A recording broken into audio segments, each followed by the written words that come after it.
पुस्तक भटोबाचा कर्दनकाळ ज्योतिबा. लेखक पुरुषोत्तम खेडेकर. महात्मा ज्योतिबा फुले यांचा जन्म दिनांक 11 एप्रिल 1827 रोजी पुणे येथे झाला. त्यांच्या आईचे नाव चिमणाबाई व वडिलांचे नाव गोविंदराव होते. ज्योतिबा रांगत असतानाच त्यांच्या आईचे निधन झाले. गोविंदराव शेती व फुलांचा व्यवसाय करत होते. त्यांनी ज्योतिबासाठी दाईची व्यवस्था केली. त्यांची आर्थिक स्थिती चांगल्या स्वरूपाची होती, त्यामुळे समाजात त्यांचे वजन होते. पुणे परिसरात पेशवाईचा पूर्णपणे बिमोड झाला होता. ब्रिटिश सत्ता शासन प्रशासन राबवित होती, त्यामुळे मनुस्मृती संहितेतील बहुजन समाजावरील लादलेली शिक्षणबंदी उठली होती. ब्रिटिशांनी व काही समाजसुधारकांनी सर्वांसाठी प्राथमिक माध्यमिक शिक्षणाच्या काही शाळा उघडल्या होत्या. गोविंदरावांनी ज्योतिबास वयाच्या 7व्या वर्षी जवळच्याच शाळेत पहिल्या वर्गाला घातले.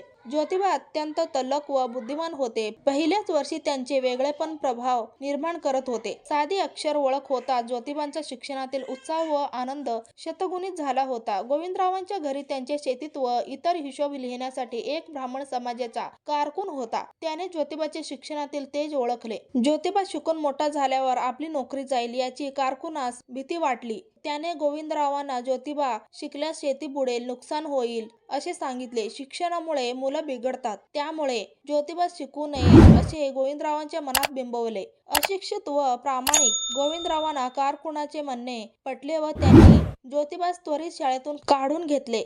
ज्योतिबाने काही दिवस शिक्षणासाठी धडपड केली व हळूहळू वडील व मजुरासोबत फुलांचे शेतात काम करू लागले. सतत 6-7 वर्षे, जवळपास वयाच्या 14व्या वर्षापर्यंत ज्योतिबाने उत्तम प्रकारे फुलशेती करून व्यवसाय केला. आता मुलगा शेतीत रमला असे समजून गोविंदरावांनी ज्योतिबाचे लग्न सातारा जिल्ह्यातील नायगाव येथील खंडोबा नेवसे पाटील यांची सर्वगुण संपन्न कन्या सावित्री हिच्याशी 1840 मध्ये लावून दिले. सावित्रीबाईंचा जन्म दिनांक 3 जानेवारी 1831 रोजी झाला होता. आता ज्योती सावित्री दोघेही बागकाम करू लागले. कुदळ खुरपे हातात घेऊन उत्तम फुलशेती करणारे हे जोडपे जगातील अज्ञानी निरक्षर बहुजन समाजाच्या हाती लेखणी देतील असे कुणालाही त्यावेळी वाटले नसेल. ज्योतिबांच्या फुलबागेशेजारी गफार बेग मुन्शी नावाचे एक मुसलमान समाजाचे विद्वान गृहस्थ राहत होते. त्यांच्याकडे लिजिट नावाचे ख्रिश्चन गृहस्थ अभ्यास व चर्चा करण्यासाठी येत असत. ज्योतिबा फुल देण्याच्या निमित्ताने त्यांच्याकडे जात असे. त्यांची चर्चा ऐकत बसे. मधून मधून चर्चेत भाग घेई. हा निरक्षर मुलगा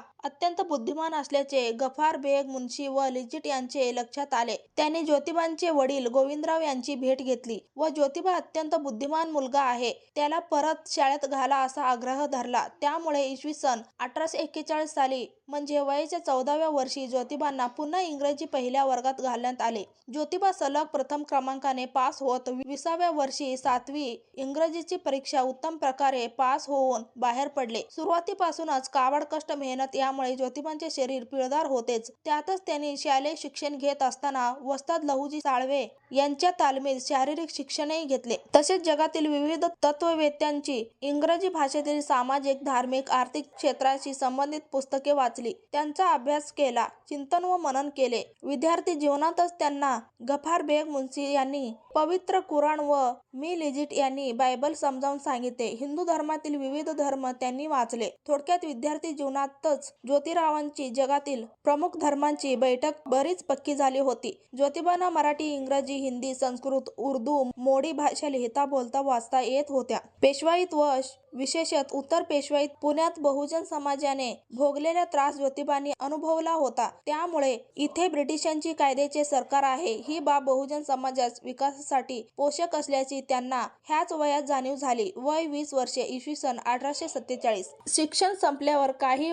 दिवसांनी ज्योतिबाच्या एका ब्राह्मण मित्राचे लग्न होते. त्याने ज्योतिबास लग्नाचे आमंत्रण देऊन आलेच पाहिजे असा आग्रह केला. लग्नाच्या वरातीत ज्योतिबा सर्व ब्राह्मण वऱ्हाडी मंडळी सोबत चालत होते. उंचपुरा, धिप्पाड, राकड, तेजस्वी तरण्या-बांड ज्योतिबास पाहून वऱ्हाडी मंडळीत कुजबूज सुरू झाली. ज्योतिबा हा ब्राह्मण नसताना आपल्यासोबतच चालतो ह्याचा वऱ्हाड्यास म्हणजे ब्राह्मणांना प्रचंड राग आला. त्यातील कर्मठ सनातनी ब्राह्मणांनी ज्योतिबास वरातीतून अपमानित करून हाकलून लावले. ज्योतिबा तेथून घरी आले. वडील गोविंदराव यांना ही हकीकत सांगितली. वडिलांनी ज्योतिबाची समज काढली व सांगितले, बेटा तू ब्राह्मणांच्या वरातीत जायलाच नको होते तरी बरे मुला. अरे पेशवाई नाही, ब्रिटिशांची राज्य आहे, यामुळेच तू निदान जिवंत घरी परतलास.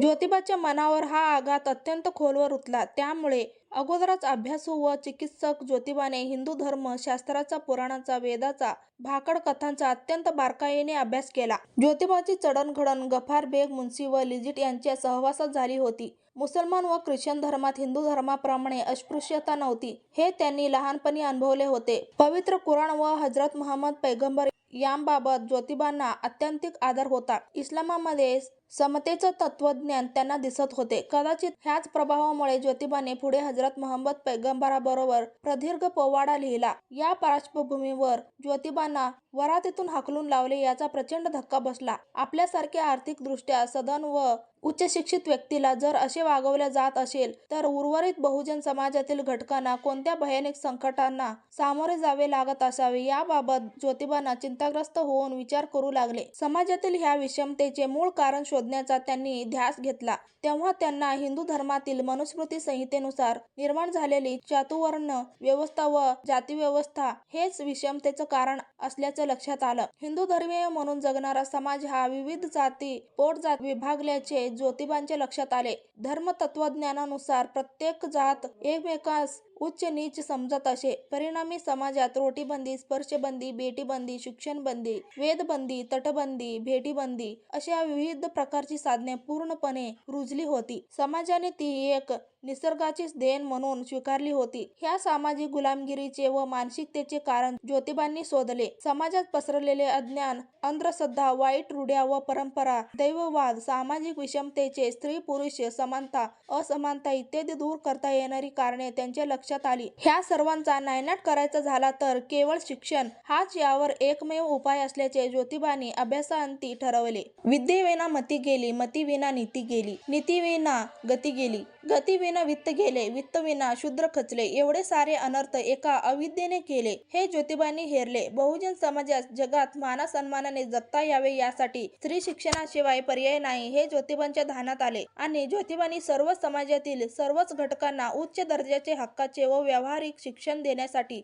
शैक्षणिक व सांस्कृतिक क्रांतीची घोषणा केली. ती राबवली. त्यातूनच आज एका उत्क्रांतीतून बहुजन समाजात अशांत सांस्कृतिकरण झाल्याचे दिसते. महात्मा ज्योतिराव फुले यांनी जीवनभर देशबांधवांसाठी विविध क्षेत्रात प्रचंड कार्य केलेले आहे. त्यांची धावती माहिती इथे देत आहे. महात्मा फुले यांनी केलेले कार्य समजून घेण्यासाठी वाचकाने त्यांच्या काळात मनाने जावे लागेल. आज स्त्रिया सागर तळापासून ते आभाळापर्यंत मुक्त संचार करताना दिसतात. त्यामुळे आपल्याला सावित्री ज्योतिबा यांनी केलेले संघर्ष जाणवत नाही. व्हिडिओ आवडला तर लाईक आणि शेअर नक्की करा. चॅनलवर नवीन असाल तर चॅनलला सबस्क्राईब करून ठेवा. चला तर मग भेटूयात नेक्स्ट व्हिडिओमध्ये. Bye, take care.